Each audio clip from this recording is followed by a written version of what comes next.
ইত্তাকুল্লাহ, আল্লাহকে ভয় করো। অমনি এই কথা যেমন ওই মহিলা বলেছেন, ওই সাহাবিয়া বলেছেন, বলা মাত্রই তার অন্তরটা থরথর করে কম্পন শুরু হয়ে গেছে। যখন অন্তরের ভিতরে কম্পন শুরু হয়ে গেছে, অমনি সঙ্গে সঙ্গে আল্লাহ তাবারক ওয়া তাআলা তার মন থেকে স্বতঃস্ফূর্তভাবে আওয়াজ বার করে দিলেন, ও সালাবা, এবার তুই কি করবি? হযরতে সালাবা বললেন, আমি অন্যায় করলাম, আমি জুলুম করলাম, আল্লাহ তুমি আমাকে মাফ করে দাও, আমাকে মাফ করে দাও। সালাবার অন্তরের মধ্যে ভয় শুরু হয়ে গেল। আল্লাহর ভয় যখন শুরু হয়ে গেল, শুরু হয়ে যাওয়ার পরে হযরতে সালাবা করলেন কি, আল্লাহর কাছে ক্ষমা প্রার্থনা শুরু করে দিলেন, আল্লাহ মাফ করো, আল্লাহ ক্ষমা করো। এরকম করতে করতে হযরতে সালাবার চক্ষু দিয়ে পানি প্রবাহিত আরম্ভ হয়ে গেল। হযরতে সালাবার চক্ষু দিয়ে যখন পানি পড়ে, হযরতে সালাবার মনে হয় যেন কলিজাটা যেন ফেটে যাবে, আর মনে হয় দুনিয়াতে যেন বাঁচবে না, এরকম পরিস্থিতি। সালাবা রাদিয়াল্লাহু তাআলা আনহু রাতের অন্ধকারে তিনি জঙ্গলে চলে যান, তিনি রাতের অন্ধকারে তিনি মাঠে চলে যান, আর সারা রাত্রি বাচ্চা ছেলের মতো ফুপিয়ে ফুপিয়ে কাঁদতে থাকেন। যারা বলেন সুবহানাল্লাহ। আল্লাহ পাক বলেন, ইয়া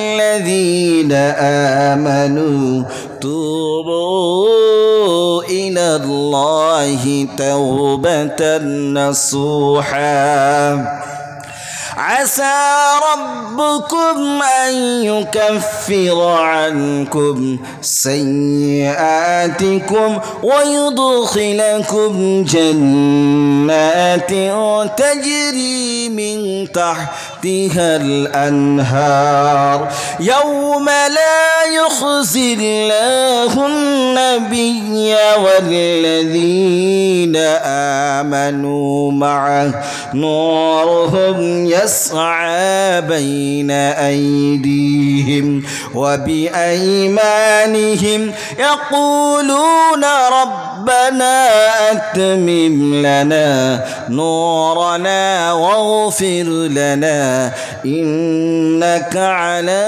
كل شيء قدير। আল্লাহ বলেন, ওহে ঈমানদার, যারা তোমরা যখন কোনো অন্যায় কাজ করবে, ভুল কাজ করবে, যখন তোমরা রাতের অন্ধকারে যখন আল্লাহর দরবারে তোমরা নত হয়ে যাবে, নত হয়ে যাওয়ার পরে আল্লাহকে বলবে, আল্লাহ জীবনে যা কিছু গুনাহ করেছি, অন্যায় করেছি, মাফ করে দাও। এই অঙ্গীকার যখন আল্লাহর দরবারে করবে, আল্লাহ তাআলার আরশে আজিম পর্যন্ত নড়ে যাবে। নড়ে যাওয়ার ফলে আল্লাহ পাক তোমাদের গুনাহগুলিকে আল্লাহ তাআলা মাফ করে দিবেন। যারা বলেন সুবহানাল্লাহ।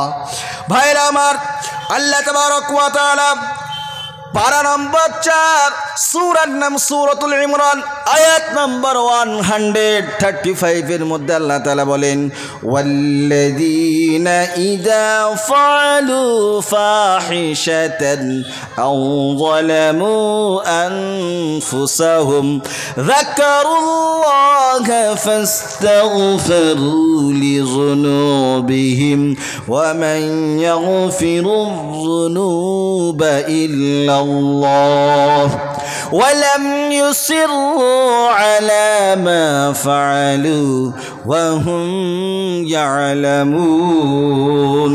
الله أكبر। আল্লাহ তাআলা বলেন, যখন কোনো বান্দা যখন কোনো পাপ কাজ করে, কোনো অন্যায় কাজ করে, আর সে তখন তার নিজের নফসের উপরে সে দুঃখিত প্রকাশ করে, আল্লাহ গো, আমি আমার অন্তর কি, আমি আমার আত্মাকে ধোঁকা দিয়েছি, ধোঁকায় পড়ে আমি আল্লাহ তাআলা আমি আজ তোমার শরণাপন্ন হয়েছি, আর আল্লাহ তাআলার কাছে গুনাহগুলি মাফ চাই। আল্লাহ তাবারক ওয়া তাআলা, ওয়া মান ইয়াগফিরুয যুনুবা ইল্লাল্লাহ, আর সে কেবলমাত্র একমাত্র আল্লাহকে স্মরণ করেছে, বলেন সুবহানাল্লাহ। ওয়ালাম ইউসিরু আলা মা ফাআলু ওয়া হুম ইয়ালামুন। আর সে তার গুনার উপরে কোন রকমের প্রতিষ্ঠিত থাকে না, সে তখন আল্লাহর দরবারে রুজু হয়ে যায় আর তার গুনার জন্য সে আল্লাহর কাছে কাকুতি মিনতি করতে থাকে। আর আল্লাহ পাককে বলে, আল্লাহ গো, আর জীবনে কখনো গুনাহ করব না। বলেন সুবহানাল্লাহ।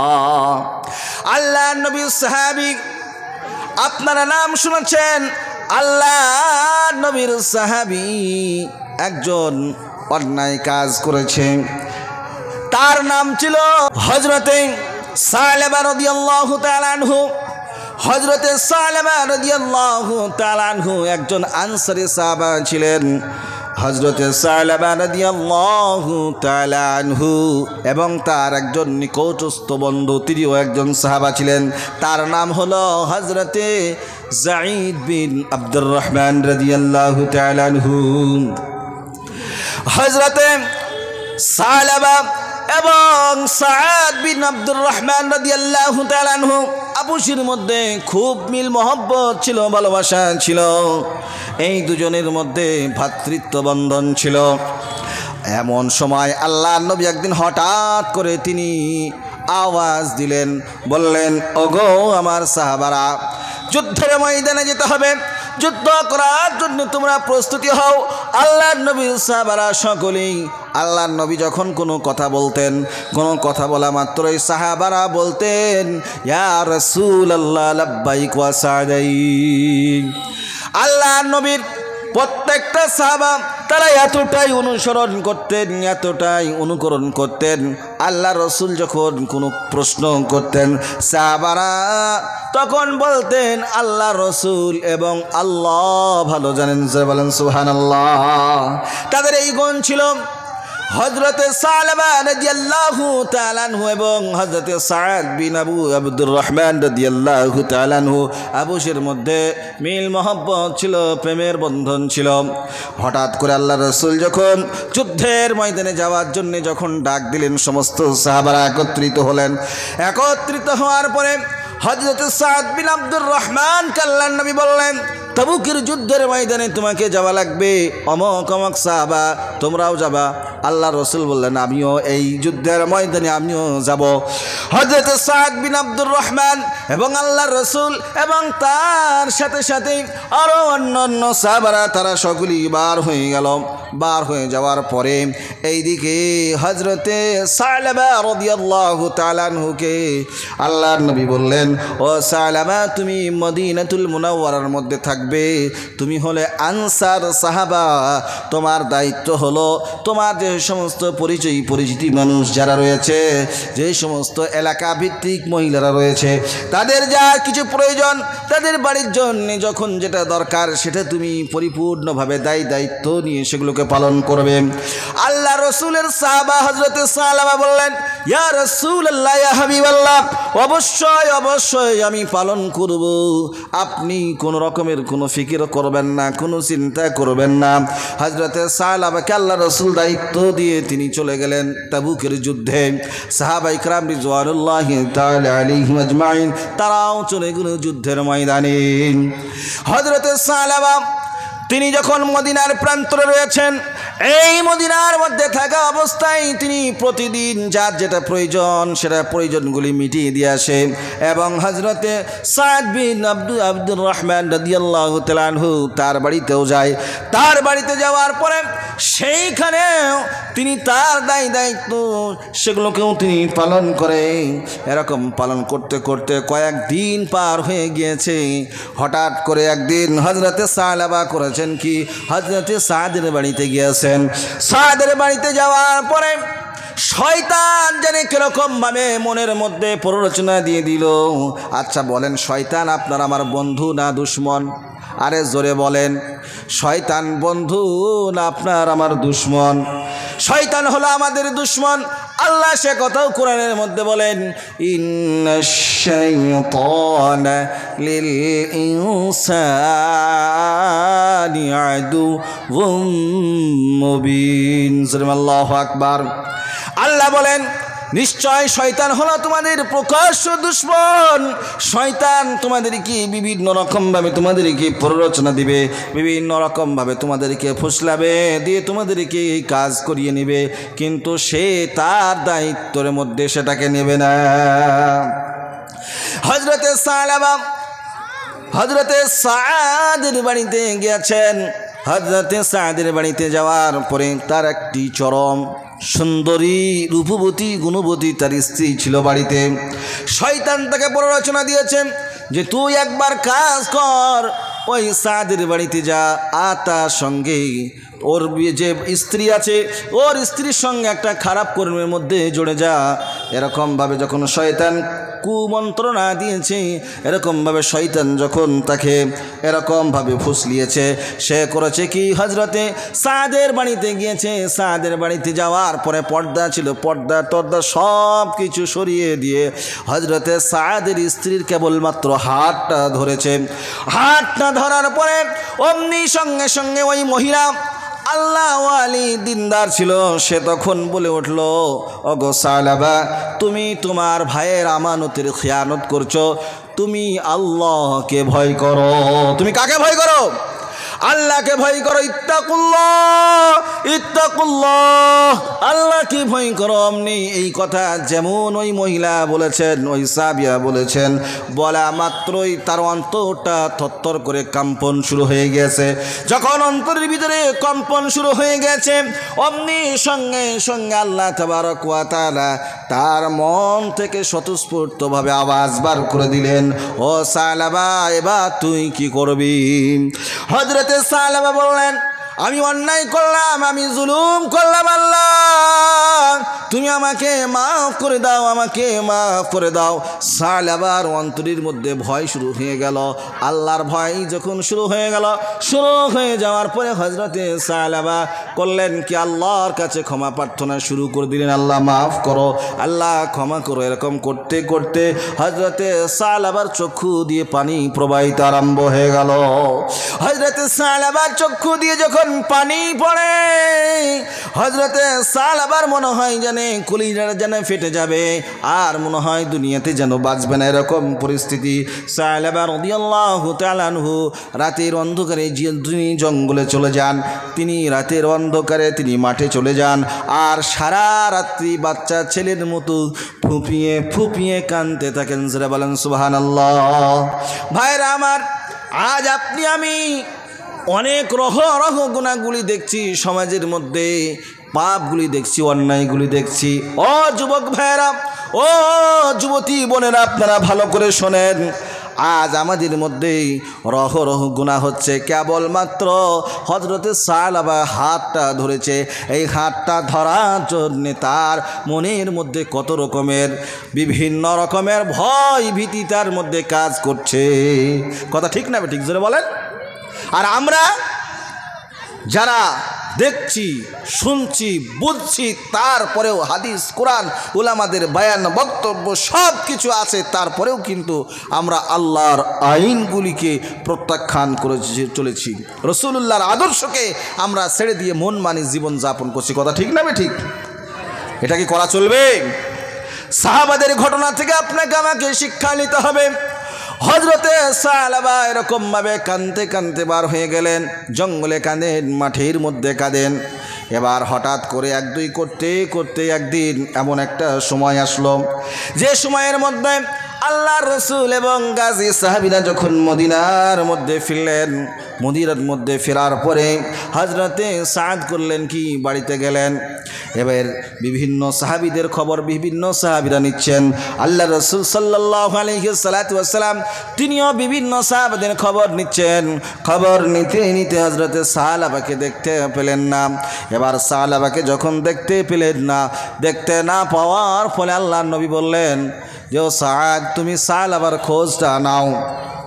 হযরতে সালাবার খোঁজ যখন নেওয়া হলো, নেওয়ার পরে হযরতে সাদ করলেন কি, বিবিকে যে জিজ্ঞাসা করলেন, বিবিরে কি ব্যাপার, সালাবাকে দেখছি না, বাড়ির দায়িত্ব সব কিছু তোমাকে আমি বুঝিয়ে দিয়েছি এবং তার সাথে সাথে যা কিছু প্রয়োজন সব কিছু প্রয়োজনগুলো মেটানোর জন্যে সালাবাকে আমি দায়িত্ব দিয়েছি।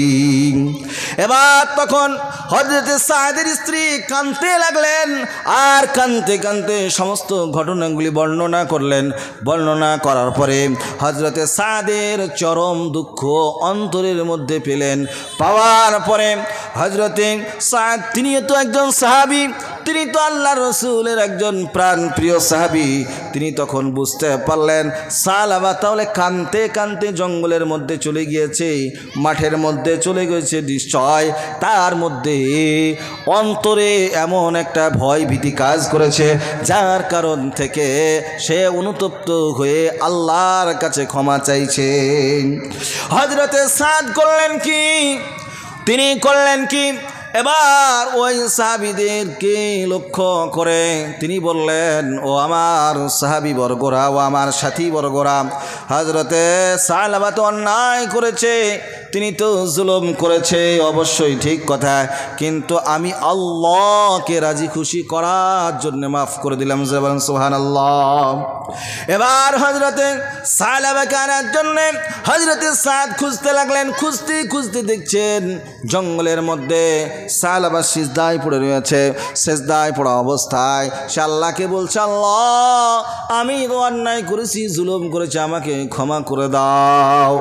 এরকমভাবে কাঁদছে।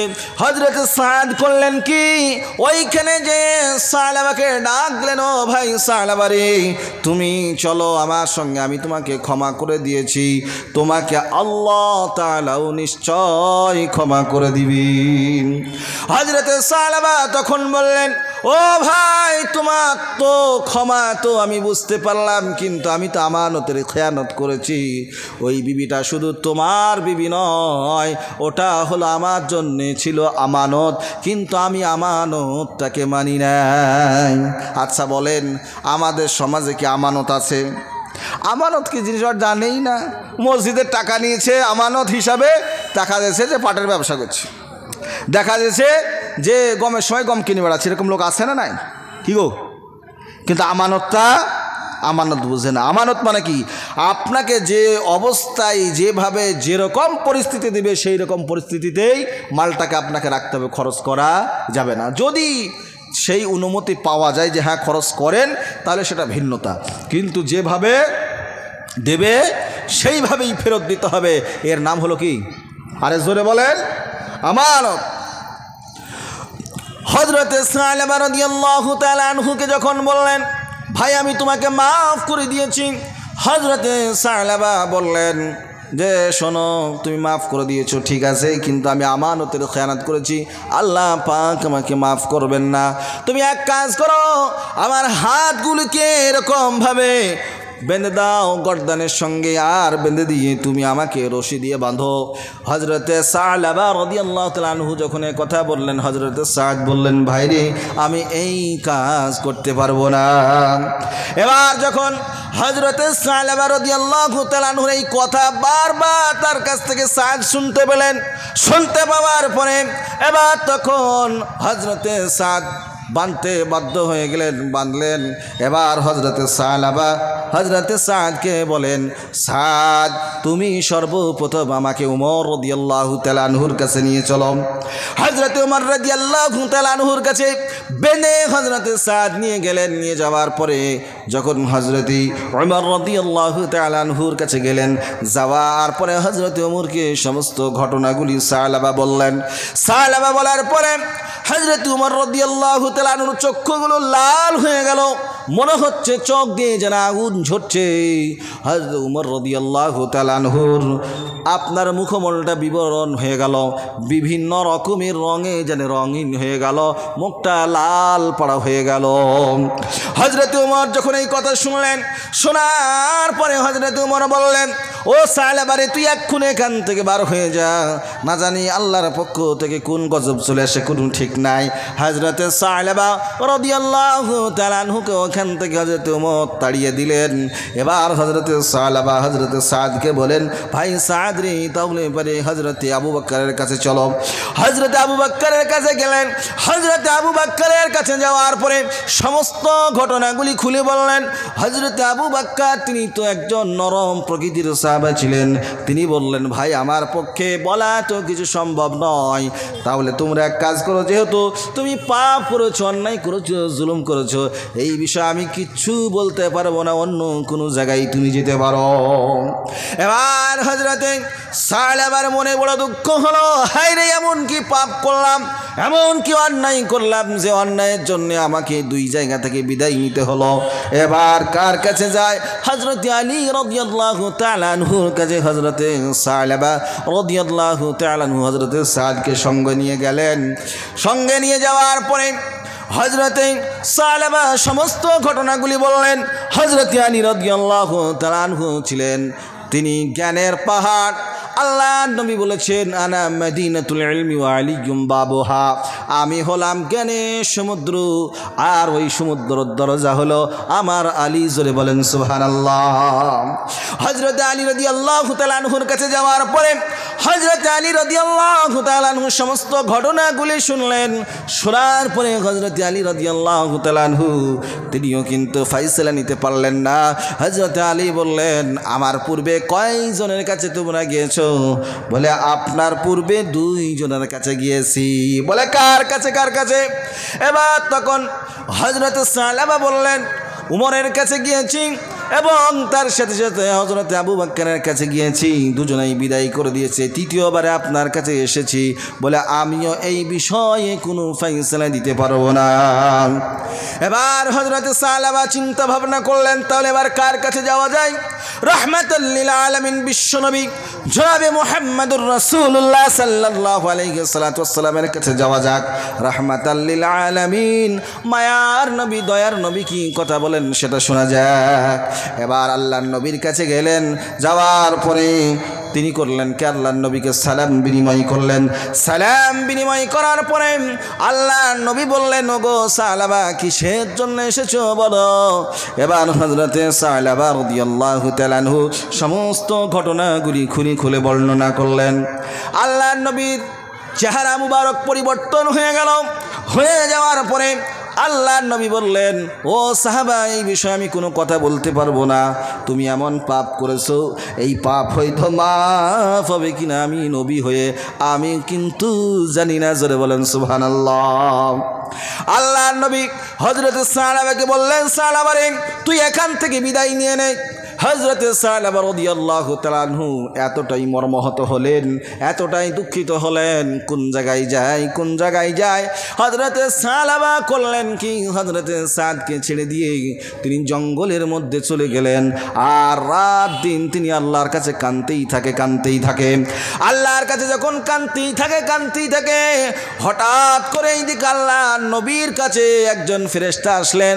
আসার পরে আল্লাহ তাবারক ওয়া তাআলা সূরাতুল ইমরানের 135 নম্বর আয়াত নাজিল করলেন। আল্লাহ পাক পারা নম্বর 4 সূরার নাম সূরাতুল ইমরান, আয়াত নম্বর 135 এর মধ্যে আল্লাহ তাআলা বললেন, ওয়াল্লাযীনা ইযা ফাআলু ফাহিশাতান আও যালামু আনফুসাহুম যাকারুল্লাহা ফাস্তাগফিরু লিযুনুবিহিম ওয়া মান ইয়াগফিরু যুনুবা ইল্লাল্লাহ ولم يصروا على ما فعلوا وهم يعلمون। আল্লাহু আকবার। আল্লাহ পাক যখন এই ফেরেশতার মাধ্যম দিয়ে আয়াত নাজিল করে দিলেন, নাজিল করে দেওয়ার পরে আল্লাহ তাআলা এই আয়াতের মধ্যে বললেন, যখন বান্দা কোনো গুনাহ করে, কোনো পাপ কাজ করে, পাপ কাজ করার পরে নিজের নফসের উপরে তার ধিক্কার আসে আর আল্লাহকে স্মরণ করে, আল্লাহ পাক বলেন আমি তাদের সমস্ত প্রকারের গুনাহগুলি মাফ করে দিই। কেননা ওই বান্দা তার পূর্বের গুনার উপরে সে স্থায়িত্ব নাই, সে অটল নাই, যার জন্যে আমি আল্লাহ তাকে মাফ করে দিই। বলেন সুবহানাল্লাহ। ভাইরা আমার, আল্লাহ তাআলা যদি তার বান্দাদেরকে মাফ করতে পারেন, তাহলে পরে আপনি আমি সকলেই তো আল্লাহর বান্দা। তাহলে আমরা একে অপরকে মাফ করতে পারবো কি পারবো না? জোরে বলেন, আরে বলেন, জোরে বলেন, আমরা মাফ করতে পারবো কি পারবো না? আমরা যদি একে অপরকে ক্ষমা করি, আল্লাহ তাআলা আপনার আমার মর্যাদাকে বাড়ায় দিবেন কি দিবেন না? জোরে বলেন। আল্লাহ তাআলা বাড়াবেন, শুধু তাই নয়, আল্লাহ তাআলা বলেন ওয়া মাইয়াবাদদিলুল্লাহু সাইয়্যাতিহিম হাসানাত ওয়া কানাল্লাহু গফুরুর রহিমা। আল্লাহ বলেন কোনো বান্দা যদি কোনো বান্দাকে মাফ করে, আমি আল্লাহ তাআলা তার জীবনের গুনাহগুলি মাফ করে দিই এবং তার সাথে সাথে আমি আল্লাহ তাআলা এক একটার গুনার বিনিময়ে আমি আল্লাহ তাআলা এক একটা নেকি লিখে দিই। সুবহানাল্লাহ। ওয়া কানাল্লাহু গফুরুর রহিমা। আর আল্লাহ তাআলা তো তিনি যিনি হলেন দয়ালু এবং মাফকারী। বলেন সুবহানাল্লাহ। হযরতে সালেবা রাদিয়াল্লাহু তাআলা আনহু যখন তিনি মাঠের ময়দানে কান্নাকাটি করছেন, এমন অবস্থায় আয়াত নাজিল হয়ে গেল। আল্লাহ রাসূল সাল্লাল্লাহু আলাইহি ওয়াসাল্লাম উপস্থিত সাহাবাদেরকে ডাক দিলেন। ডাক দেওয়ার পরে সর্বপ্রথম আল্লাহর নবী হযরতে আবু বকরকে বললেন, ও আবু বকর তুমি দাঁড়ায়া যাও। হযরতে আবু বকর বললেন, লাব্বাইক ইয়া সাদাইক ইয়া রাসূলুল্লাহ, আপনার গোলাম এখানে হাজির আছে। এবার তারপরে আল্লাহর নবী হযরতে উমরকে বললেন, উমর তুমিও দাঁড়িয়ে যাও। হযরতে উমর তিনিও দাঁড়ায়া গেলেন। বলেন সুবহানাল্লাহ। এমত অবস্থায় হযরতে সালমান ফারসি রাদিয়াল্লাহু তাআলা আনহু এবং হযরতে আলী কাররামাল্লাহু ওয়াজহু তিনারা দুজনেই দাঁড়িয়ে গেলেন। দাঁড়িয়ে যাওয়ার পরে আল্লাহর নবীকে বললেন, ইয়া রাসূলুল্লাহ, ইয়া হাবিবাল্লাহ, আমাদেরকে অনুমতি দেন, আমরা দুজনেই যাই। এবার আল্লাহর নবী হযরতে আবু বকরকে বললেন, উমরকে বললেন, ও আবু বকর, উমর তোমরা বসে যাও, সালমান ফারসি এবং আমার আলী ওই সালাবাকে আনার জন্য তারা যাক। হযরতে সালাবা রাদিয়াল্লাহু তাআলা আনহু কারার জন্য হযরতে সালমান ফারসি রাদিয়াল্লাহু তাআলা আনহু হযরতে আলী কাররামাল্লাহু ওয়াজহু বার হয়ে গেলেন মদিনার অলিতে গলিতে খোঁজার জন্য। বিভিন্ন জায়গায় খোঁজাখুঁজি করলেন। খোঁজাখুঁজি করতে করতে তারা ক্লান্ত হয়ে গিয়েছে। শেষ পর্যন্ত তারা কোথায় যাবে? এবার তারা করলো কি, মাঠে ময়দানের মধ্যে তারা নেমে পড়লো। দেখছে কিছু কৃষক যারা কাজ করে মাঠের মধ্যে, তারা কাজ করছে। এবার তারা হযরতে সালমানকে এবং হযরতে আলীকে দেখলেন। দেখার পরে হযরতে আলীকে এবং সালমানকে বললেন, আপনারা কি খোঁজাখুঁজি করছেন? এরকম কি কোনো মানুষ আছে নাকি যারা জাহান্নাম থেকে পালিয়ে এসে জাহান্নামের ভয়ে কাঁদছেন? এরকম ব্যক্তিকে কি খুঁজছেন? এবার তখন বললেন, না রে ভাই, আমরা এমন একজন ব্যক্তিকে খুঁজছি যে ব্যক্তিকে আল্লাহর রাসূল সাল্লাল্লাহু আলাইহি ওয়াসাল্লাম ডাক দিয়েছেন, যাকে আল্লাহর রাসূল তাকে সন্ধান করছেন। বলে কে? বলে একজনের নাম হলো সালাবা, ওই সালাবাকে আমরা খুঁজছি। এবার হযরতে সালমান ফারসি রাদিয়াল্লাহু তাআলা আনহু এবং হযরতে আলী রাদিয়াল্লাহু তাআলা আনহু তখন তিনি যখন এই কথা শুনলেন, শোনার পরে তিনারা যখন এই কথা শুনলেন, শোনার পরে ওই সমস্ত মানুষগুলি তারা আপোষের মধ্যে আলোচনা করলো। আলোচনা করার পরে আপনারা হয়তো সালাবা নাম বলছেন, আমরা তার নামটা জানি না, কিন্তু রাত্রিবেলায় যখন একটু অন্ধকার শুরু হয়, এই সময় আপনার এই গাছের তলে আসে আর সেজদায় লুটিয়ে পড়ে আর আল্লাহকে বলে, আল্লাহ গো, তুমি আমার জীবনের সমস্ত গুনাহগুলি মাফ করে দাও, ক্ষমা করে দাও, এই কথা বলে আর বাচ্চা ছেলের মতো ফুপিয়ে ফুপিয়ে কাঁদতে থাকে। এবার তখন এই কথা যখন শুনলেন, শোনার পরে এবার হজরতে সালামার জন্য হজরতে সালমান অপেক্ষা করছেন, হজরতে আলী অপেক্ষা করছেন। রাতের অন্ধকার নেমে আসলো, আসার পরে দেখছেন অন্ধকার টাইপের হয়ে গিয়েছে। এমতো অবস্থায় হজরতে সালামা আসলেন, আসার পরে সেজদায় পড়ে গেলেন, কিন্তু হজরতে সালমান এবং হজরতে আলী কিন্তু দেখেন নাই, আর সেজদায় লুটিয়ে পড়ে দেখছেন কান্না শুরু হয়ে গিয়েছে।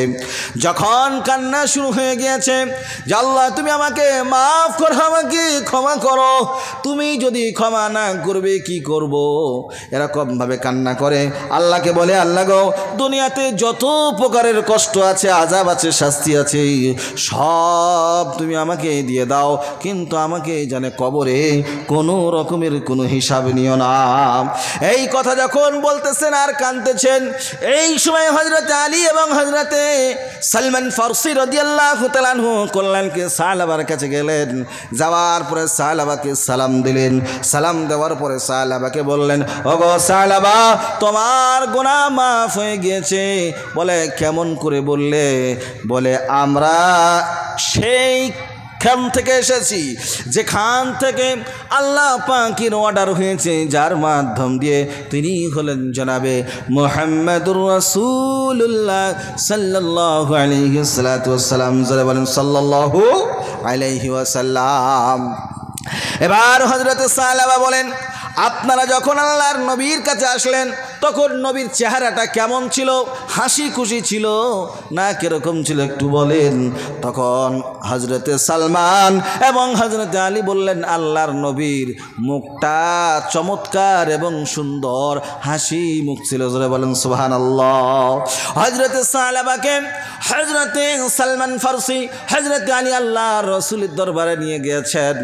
আল্লাহর রসুলের দরবারে যখন গিয়েছেন, সেই সময় হজরতে বিলাল রাদিয়াল্লাহু তাআলা আনহু ইশারা আযান দিচ্ছেন, আল্লাহু আকবার, আল্লাহু আকবার, আল্লাহু আকবার,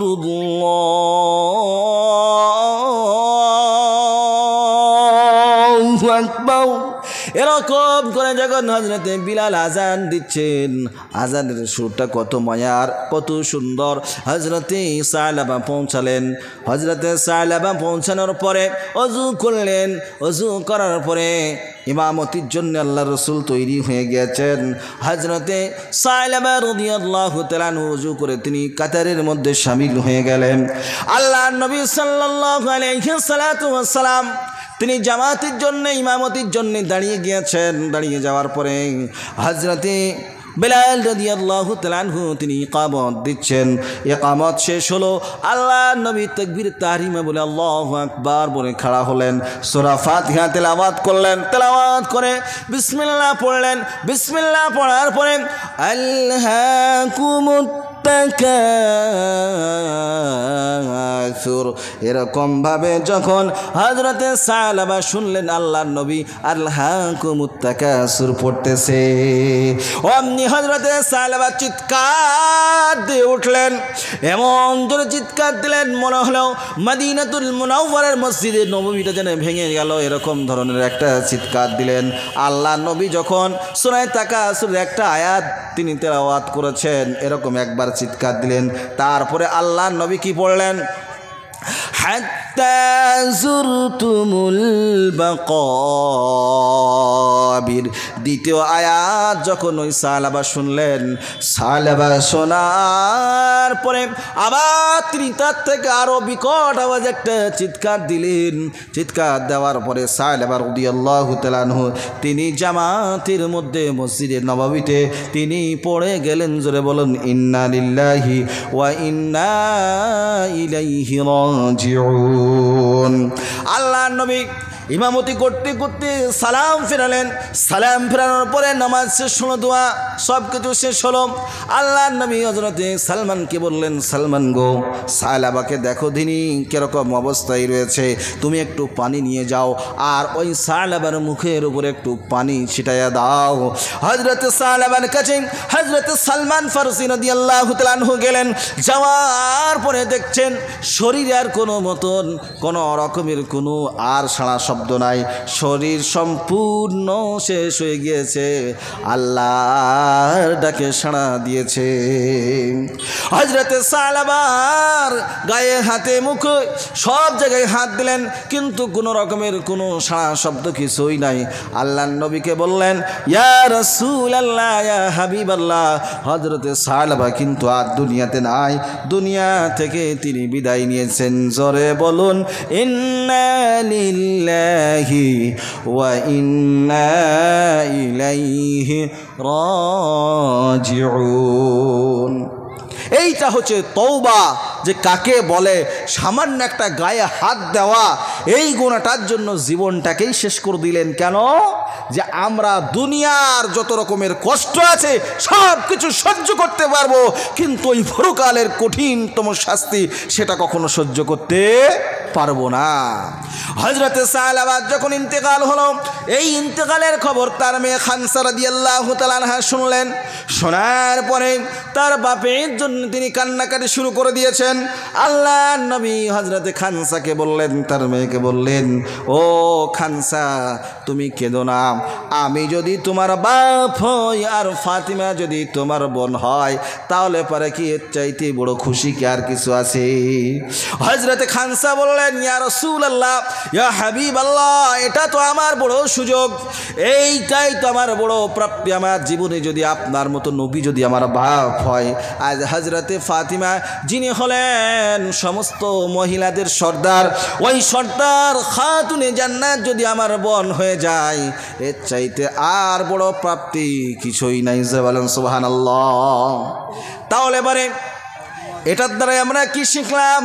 এর দ্বারাতে আমরা শিখতে পারলাম, জীবনে যাই করি, যেটাই করি, যেভাবেই চলি, জীবনে অন্যায় পাপাচার কাজ থেকে আপনাকে আমাকে বাঁচতে হবে।